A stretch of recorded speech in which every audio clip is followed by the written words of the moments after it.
Bonsoir Bernard. Bonsoir. Bernard. Bonsoir Nicolas. Linda. Avez-vous remarqué que notre langage a changé depuis un an?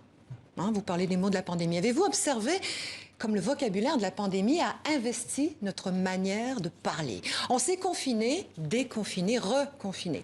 On s'est mis au télétravail, au distanciel, aux visioconférences. On parle maintenant du taux d'incidence, comme on parlait hier, de la pluie et du beau temps. La pandémie n'a pas seulement créé des mots, elle a modifié notre façon de nous exprimer. L'autre soir à la télé, il y avait une journaliste qui parlait des féminicides.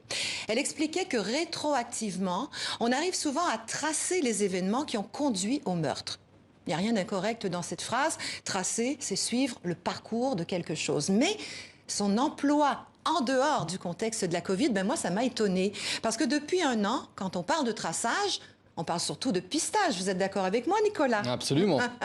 Les droits de la pandémie, les mots de la pandémie s'implantent dans notre langage courant. Avant, quand on était positif, on était, optimiste. Aujourd'hui, on est contaminé. L'immunité, c'est plus une protection judiciaire, c'est la résistance à la maladie. Les vagues que j'aimais tant sont devenues des périodes d'incertitude et d'angoisse. Il y a eu un pic de mots nouveaux. Certains ont disparu. Apéro, corona, party. D'autres vont probablement durer. Ils sont entrés dans le dictionnaire. Gestes barrières, Covid, distanciation sociale, qui est en réalité une distanciation physique. Il y a des mots qu'on a spontanément adoptés. Pourquoi? Mais parce qu'ils se sont insérés dans le système de notre langue française. J'écoutais une linguiste à la radio l'autre jour qui donnait l'exemple de confiner, s'isoler. On s'est confiné, puis déconfiné. On a ajouté le préfixe « dé » à « confiner » parce qu'en français, « dé » c'est faire l'inverse. On se masque, on se démasque, on infecte, on désinfecte. Après, on s'est reconfiné. C'est la répétition, c'est le retour. Reconfiné, c'est donc ancré dans notre langage sans qu'on ait besoin de l'expliquer à personne ou sans qu'on ait besoin de mettre des guillemets.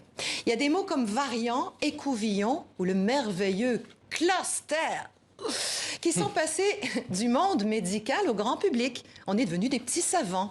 Et puis, il y a les formules qu'on emploie désormais tous les jours, comme « prenez soin de vous », qui auparavant s'utilisaient surtout pour les personnes malades ou convalescentes. En 2021, « prenez soin de vous », c'est porter un masque, lavez-vous les mains, faites attention à vous, je ne voudrais pas que vous me contaminiez.